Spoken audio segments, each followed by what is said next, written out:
Welcome to the first official episode of Double Layer, a web series offering reviews and editorial on the often overlooked genre of children's entertainment. So let's start this thing off right by talking about Transformers. The fourth live-action film of the Transformers film series, Age of Extinction, is set to release in June of 2014. From most of the official press material released thus far, it seems that the central human character, Cade Yeager, played by Mark Wahlberg, is a single father whose character arc primarily focuses on dealing with his daughters, Nicole Peltz's new paramour, and Cade, predictably, not feeling comfortable with it. This is interesting to me because the Transformers film series, as a marketing vehicle, is still geared largely towards appealing to a child audience, who in turn purchase the toys. Debating about whether or not the film's general content is kid-appropriate is another matter entirely. I am directly below. Enemy scrotum.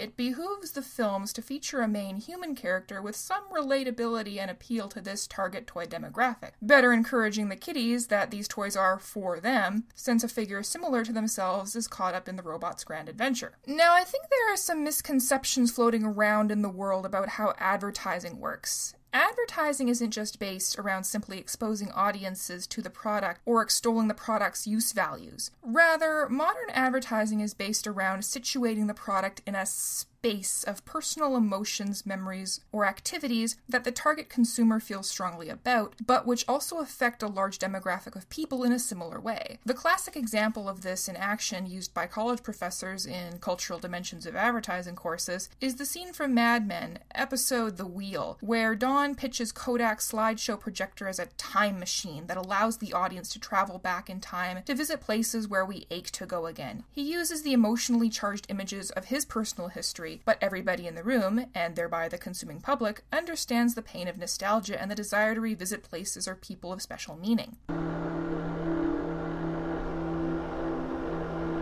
It's not called the wheel. It's called the carousel.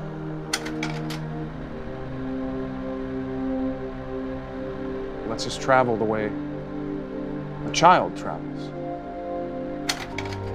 Round and around, and back home again.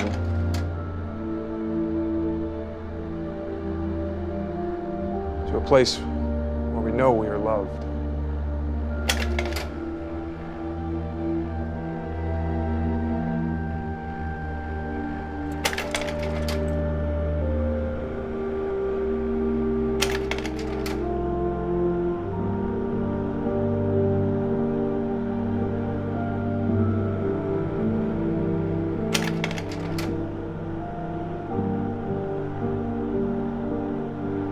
Yeah, there you go. It's about making the product significant on both a personal and a cultural level. The ending to the Lego movie does this quite brilliantly too, but I don't want to spoil that here. See it for yourself and see what you can pick out. Now, I'm simplifying a really big topic here, so if you want more information on how this works, I recommend checking out Sign Wars, The Cluttered Landscape of Advertising by Robert Goldman and Stephen Papson. I'll leave a link in the description. Getting back to Transformers. Transformers, for the most part, uses its human characters to connect on a personal level with the buying public of children. For all the characters' problems, I feel that Sam Witwicky was a pretty safe means to carry this out. Even when going to college and getting a job, Sam's basic personality and reactions to things remain in the realm of the straightforward logic children, particularly North American boys, respond to. Sam wants a vehicle. Sam wants the attention of a pretty girl. Sam wants to continue living in spite of constant threats on his life, and Sam wants to succeed in some capacity in school, relationships, jobs, etc. The specifics are negligible, and these are all things kids can understand because these are all things kids feel. An 8-year-old doesn't have to worry about college or saving the world or sex, but they can still process what it means to want the attention of your crush, fear embarrassing yourself in class, or what it means to be scared you might get hurt and or die. Sam's childishness, and his often childish responses to external stimuli, worked in his archetype's benefit in this case. But kids don't typically understand what it means to be a parent, or feel the pressure of being worried or responsible for someone else's well-being and future decisions, which seems to be what Cade's whole character is based out of. So I wonder how they're going to swing this, short of splitting protagonist duties between Cade and Shane Dyson, played by Jack Rayner, which just seems too complicated for this type of film.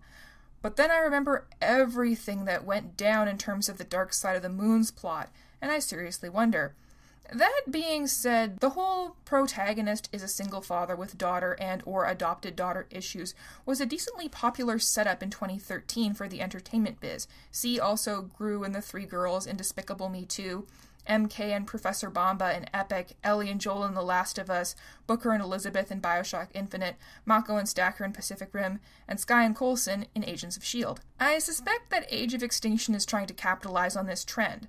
Apparently, fathers are more likely to make entertainment-related choices with children than moms, although I suspect the rise in middle single-class fathers taking full or increased custody of kids has something to do with this as well. But I'm no sociologist, though I did totally take a course in gentrification this one time. Another point to consider, during their presentation to investors at 2014's New York Toy Fair, Hasbro announced that they would be taking a lifelong consumer approach to marketing Transformers to boys, having toy lines and auxiliary licensed products specifically catering to the 18 and up demographic, which is an interesting and unique move for any children's toy company, let alone Hasbro. So I wonder if the existence of Cade's character is in fact not meant to connect with younger viewers at all, but is meant to be there specifically for the adult Transformer fan audience, and thus connect with their similar adult concerns. Ultimately, though, none of this matters. The only thing that matters is this.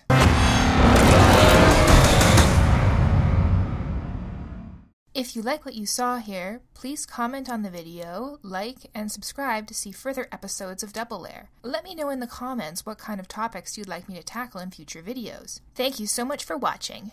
Have a great day!